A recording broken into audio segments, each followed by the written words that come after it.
Hey folks, so this is Shetz, and you know all this right here. Sine is opposite over hypotenuse, cosine, this is SOHCAHTOA, and there's your TOA right there. So just a little refresher, there's my reference angle, opposite, adjacent, and hypotenuse. Okay, this is the notes on the trig functions of any angle if anyone was absent. So, now we're going to extend it to any angle, and notice here, you must always drop down the perpendicular back to the x-axis. If that angle was down in here, you're going to drop it back up to the x-axis perpendicular. Now you know when we run across the green grass, that's going to be our x's. We're going in the negative x direction, and then we're going to go up to the blue sky, and that's going to be my y. So, there you go, and my reference angle means, here's my initial side right there, here's my terminal side, and we always got to get back to the x-axis, so when I go back to the x-axis, that's going to be theta prime, my reference angle. There's my angle, but this inside the triangle will be my reference angle. Okay, and now we label our triangle. This is opposite the reference angle here. This is across from the right angle. That's my R, my hypotenuse. And you can see it says R. I'll extend that a little bit further. There's my hypotenuse. R, so R is going to equal my hypotenuse, and this would be my leftover adjacent side. So we come over here, and my sine would be the opposite over my hypotenuse, y over r. My cosine, my ka, a over h, x over r. And now my tangent would be opposite over the adjacent, y over x. Great. And to get these three trig functions, we have to flip these fractions. So this is r over y, this is r over x, and this is x over y. That's an x over y.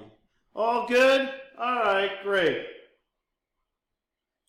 So, this is just saying when it's an acute angle, coincide with our original definitions. We know that x comes before y.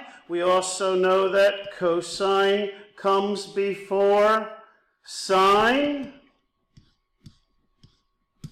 And we also know that the adjacent a comes before our opposite. So this is important to remember. And again, if I look at this, this would be the adjacent side. Adjacent side. This is my opposite side over here. Now as you can see, my x is my adjacent right there. These are my x's. Y's are going up to the blue sky, that's opposite, and my radius happens to be my hypotenuse, so I just need to label that. There's my hypotenuse. And this orange point will be x comma y, over x up y. All right, next page. Let me just check that again, see if we finished everything. Good. So we go to our next page here. Here's a point in the second quadrant. There's my angle. We always drop down a perpendicular.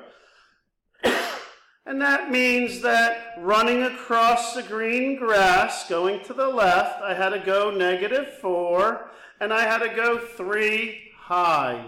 My reference angle is from this terminal side back to the x-axis, so I'm going to put theta prime in there. That's my reference angle. Now, I was nice to you because this is a 3, 4, 5 triangle, and I know that if I actually did the work, Negative 4 squared plus 3 squared is 16 plus 9, which is 25. Square root of 25 is 5. And there's my radius of a 5. R equals 5. Great. So we better label our triangle. There's my reference angle. This is opposite. This is hypotenuse. And this is the adjacent. Great. So when I do the sine, I have a 3 over 5. Opposite over hypotenuse. Cosine is negative 4 over 5. Ca, negative 4 over 5. And finally, my tangent, optoa, opposite over the adjacent, negative 3 over 4. Great. All we have to do is flip these to get to this here. So that's a 5 over 3, 5 over 4, negative, and a negative 4 over 3. I'll keep my negatives in the numerator. Great.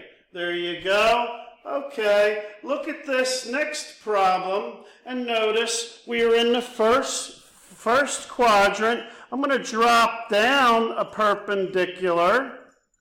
So I must have gone over 4 units. That's my x. And I've gone 3 units high up to the blue sky. This is a 3, 4, 5 triangle, a triple. And notice my radius is a 5 right there. 3 squared plus 4 squared is 16 and 9. Don't forget to take the square root of 25. And notice we get a 5. So again, in this problem, if this is my terminal side, I got to get back to the x-axis. So this is theta prime, the reference angle. Here, my angle, whatever it is, equals the reference angle. So we better label our triangle first. This is opposite, this is hypotenuse, and this green side is my adjacent, running across the green grass. Okay, so sine is 3, opposite over hypotenuse, so O over H, 3 over 5. Cosine is the adjacent over hypotenuse, 4 over 5. And now my tangent, TOA, O over A, 3 over 4. And these 3 trig functions are just the flip of their counterpart. And finally, we get that 4/3. There you go. Okay, notice something. All of these are positive in the first quadrant. Let's go back up to this one that was in the second quadrant. The only one that's positive is my sine. Cosine and tangents are negative. All right, we'll come down here and try to do an angle in the third quadrant. All right. Well, again, we always drop a perpendicular back up to the x-axis. This is my terminal side. We drop it back up to the x-axis, and this is the point, negative 4, 3. I did cut it off over here on the left of the screen. This is my terminal side. There's my reference angle. We have to get back to the x-axis. So if I run across the green grass, I went negative 4, and now I go down negative 3. So this side is the negative 3 right there. Okay, again, negative 3 squared plus negative 4 squared is 16 and 9, square root of 25. My radius is just a 5. Again, I was nice to you, and if that happened to be a triple, if it's not a triple, then you're going to have to do all the Pythagorean theorem work right there. Okay, we better label our triangle. If there's my reference angle, this is opposite. This is my radius of a 5. That's the hypotenuse. And then adjacent to my reference angle is the adjacent side. So here we go. Opposite over hypotenuse happens to be a -3/5. My cosine adjacent over hypotenuse, -4/5. And now my tangent, opposite over the adjacent, negative over negative would be a positive, opposite over the adjacent. Great. So all we have to do to get these is flip these, -5/3. We have a -5/4, and finally 4/3. I want you to notice something. This angle landed in the third quadrant, and notice the only one that's positive is this tangent in the third quadrant, as well as its reciprocal cotangent. Only one that's positive. Great. All right. Notice that in the previous examples, the value of the 6 trig functions are all the same, except for their sign. Okay, moving right along, the value of always r is always positive. The sine function, the sign of the sine function, well, sine is determined by the y. And the sign of the cosine function, here's cosine, is determined by the value of the x, sine of the x. Great. And now you know your quadrants. Here's 1, 2, 3, and 4. And in the first quadrant, both values are positive. In the second quadrant, my x's are negative, my y's are positive. And in the third quadrant, we have both are negative, and here positive and negative. Great. So if we put that all together, notice everybody's positive here. Just the sign was positive in the second quadrant. Cosine and tangent were negative. In the third quadrant, just the sine is positive.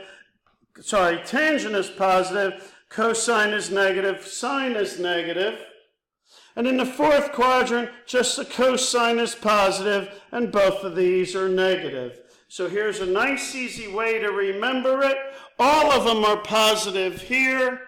Just the sine, just the tangent, just the cosine. A nice little acronym to remember is all students take calculus.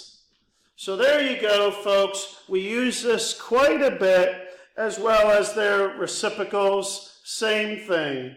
All right. Thanks, folks. Looks like we're all done. Bye-bye.